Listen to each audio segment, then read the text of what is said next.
ఆంధ్రప్రదేశ్ రాష్ట్రాన్ని ఆంధ్ర తెలంగాణగా విభజించినప్పుడు 5 గ్రామాలకు ఇబ్బంది వచ్చిపడింది. భౌగోళికంగా అవి తెలంగాణలోనూ భద్రాచలానికి దగ్గరగా ఉన్న వాటిని ఆంధ్రాలో కలిపారు. విద్య, వైద్యం మొదలు అగ్ని ప్రమాదాలు, శాంతి భద్రతల సమస్యల దాకా ఈ 5 గ్రామాల ప్రజలు నానా ఇబ్బందులు పడుతున్నారు. అందుకే తమ 5 ఊళ్ళని మళ్లీ తెలంగాణలో కలపాలంటూ 2 రాష్ట్రాల ముఖ్యమంత్రులను కోరుతున్నారు. 6న హైదరాబాద్లో జరిగే సమావేశంలోనైనా తమ సమస్య పరిష్కరించాలని కోరుతున్న ఆ గ్రామస్తుల మనోభావాలతో భద్రాచలం కొత్తగూడెం జిల్లా నుంచి మా ప్రతినిధి ఖాసిం అందిస్తున్న రిపోర్ట్.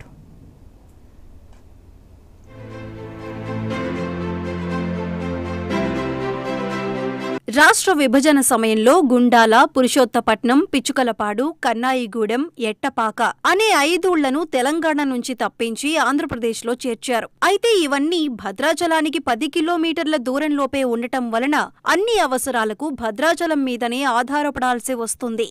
జిల్లా కేంద్రం వెళ్లాలన్నా దాదాపు 200 కిలోమీటర్లు ఉండటం మరింత సమస్యగా మారిందని ఎటపాడు మండలం కన్నాయిగూడెం నివాసి డేగల వంశీ చెబుతున్నారు. తెలంగాణ కలుపుతూ మమ్మల్ని బతికిస్తారని ఎంతో ఆశతో ఎదురు చూస్తున్నాం. అంతేవిధంగా విభజన అనంతరం ఈ 12 ఏళ్ళు ఎన్నో కష్టాలకు గురయ్యాం. అదేవిధంగా మా ఎమ్మెల్యే ఎవరో కూడా మాకు తెలియకుండా ఉన్న పరిస్థితి. ఇప్పుడు వాళ్ళు వచ్చి విజిట్ చేయరు. ఎంతో మారుపోయిన ప్రాంతంగా విభజన అనంతరం పోయింది. అంతేకాకుండా తెలంగాణ ఎంతో దగ్గరగా ఉన్న మా తెలంగాణకి అదేవిధంగా ప్రత్యేక రాష్ట్రం కోసం తెలంగాణలో ప్రత్యేక తెలంగాణ కావాలని పోరాటం చేసిన మమ్మల్ని అనవసరంగా ఏందో తెలియకుండా మమ్మల్ని ఆంధ్రప్రదేశ్లో విలీనం చేయడం చాలా బాధించింది. అదేవిధంగా తర్వాత విలీన అనంతరం కూడా మాకు వైద్యపరంగా కానీ విద్యపరంగా కానీ చాలా కష్టాలు ఉన్నాయి. అదేవిధంగా ఈ మధ్యలో పోయిన ఎండాకాలంలో ఒకరి ఇల్లు కూడా తగలబడినప్పుడు ఫైర్ స్టేషన్కి ఫోన్ చేసినప్పుడు మీది ఆంధ్ర, మేము రావని చెప్పి జరిగింది. అదేవిధంగా రంపచోడవరం మాకు హెడ్ క్వార్టర్ ఉన్నప్పుడు అక్కడ ఫోన్ చేస్తే అక్కడ నుంచి 150 కిలోమీటర్లు అంటే నా దాదాపుగా ఆ ఘాటి రోడ్లో 4-5 గంటలు ప్రయాణించి అది ఫైర్ ఇంజిన్ రావాలంటే ఈ పాటికి అంతా అయిపోతుంది.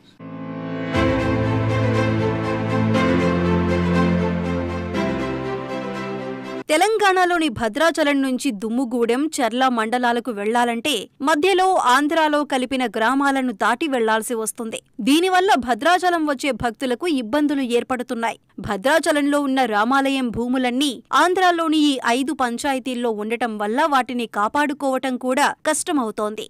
ఈ సమస్య మీద ఎంతో కాలంగా 2 రాష్ట్రాలను అడుగుతూనే ఉన్న సంగతి గుర్తు చేస్తున్నారు ఎటపాకకు చెందిన జల్లారపు రవిచంద్ర. విభజన జరిగి దాదాపు 12 సంవత్సరాలు అవుతుంది. కానీ ఈ 5 పంచాయతీలను ఏ ప్రభుత్వం కూడా భద్రాచలంలో విలీనం చేయమని మేము ఎన్నో పోరాటాలు చేసినా కానీ ఏ ప్రభుత్వం పట్టించుకోలేదు. మేము అన్ని మీడియాలకి ఒకటే చెప్తున్నాం, ఈ 5 పంచాయతీలలో విద్య, వైద్యం లేదు అని ఎంతో మొరపెట్టుకుంటున్నాం గత 12 సంవత్సరాలుగా. కానీ ఏ ఒక్క అధికారి కానీ ఏ ఒక్క రాజకీయ నాయకుడు కానీ ఈ 5 పంచాయతీలని పట్టించుకున్న ఒక్క రోజు కూడా లేదు.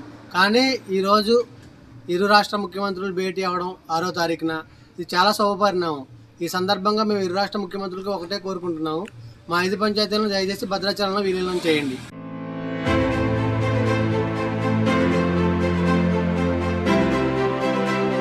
గతంలో 5 గ్రామ పంచాయతీలు భద్రాచలంలో కలిసి ఉండటం వల్ల విద్య, వైద్యం లాంటి సదుపాయాలు అందుబాటులో ఉండేవని, ఇప్పుడు ఆంధ్రాలో కలవటం వల్ల ఇబ్బందులు పడుతున్నామని అంటున్నారు కన్నాయిగూడెం నివాసి లకమల్ల అనిత. కన్నయ్యగూడానికి చెందిన ప్రజలం అందరం. మాకు భద్రాచలం చాలా దగ్గరలో ఉంది. కాకపోతే మేము భద్రాచలం హాస్పిటల్కి పోతే మమ్మల్ని ఎవరు పట్టించుకోవట్లేదు. మాది ఆంధ్ర అవడం వల్ల భద్రాచలానికి వచ్చిన వాళ్ళని మీది ఆంధ్ర కాబట్టి మీరు ఆంధ్రాలో చూపించుకోవాలి అనేసి అంటున్నారు. ఏదన్నా చదువుల కన్నా మేము పోవాలన్నా మీరు భద్రాచలం కదమ్మా, మీరు ఆంధ్రాలోకి వెళ్ళాలి, హాస్పిటల్కి వెళ్ళాల్సిన పరిస్థితి వచ్చినా కానీ ఆంధ్రాకి వెళ్ళాలి అంటారు. మేము పోవాలి అంటే పాడేరు పోవాలి.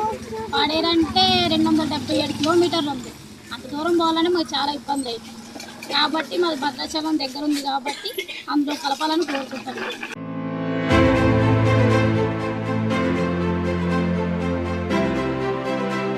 విద్యార్థుల సర్టిఫికెట్లలోనూ ఆధార్లోనూ ఉండే అడ్రస్లు మరో సమస్యగా మారి భవిష్యత్తును అయోమయంలో పడేస్తున్నాయని యువత ఆందోళన చెందుతోంది. ప్రత్యేక తెలంగాణ కోసం పోరాడిన తమకు ఈ విభజన చేసిన నష్టం అంతా ఇంతా కాదంటున్నారు ఎటపాకకు చెందిన రోహిత్. భద్రాచలం అయినటువంటి తెలంగాణ భద్రాచలానికి మమ్మల్ని కలిపి ఈ యొక్క మా రుణం తీర్చుకోవాలని రేవంత్ రెడ్డి గారిని మరియు ముఖ్యమంత్రి చంద్రబాబు నాయుడు గారిని కోరుతా ఉన్నాం. అలాగే ఈ యొక్క విషయానికి మన భద్రాచలం గత ఎమ్మెల్యే గారు కోదం వీరయ్య గారు అనేక మార్లు అసెంబ్లీలో ప్రస్తావించడం జరిగింది. వారికి మేము వినతి పత్రాలు ఇవ్వడం జరుగుతుంది 10 సంవత్సరాల నుంచి కూడా.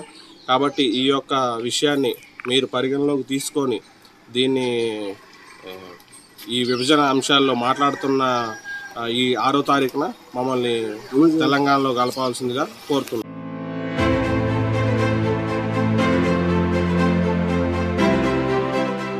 శనివారం నాడు విభజన సమస్యల మీద తెలంగాణ, ఆంధ్రప్రదేశ్ ముఖ్యమంత్రులు సమావేశమవుతుండగా తమ 5 గ్రామాల సమస్యకు పరిష్కారం దొరుకుతుందని ఇక్కడి ప్రజలు ఎంతో ఆశతో ఎదురుచూస్తున్నారు.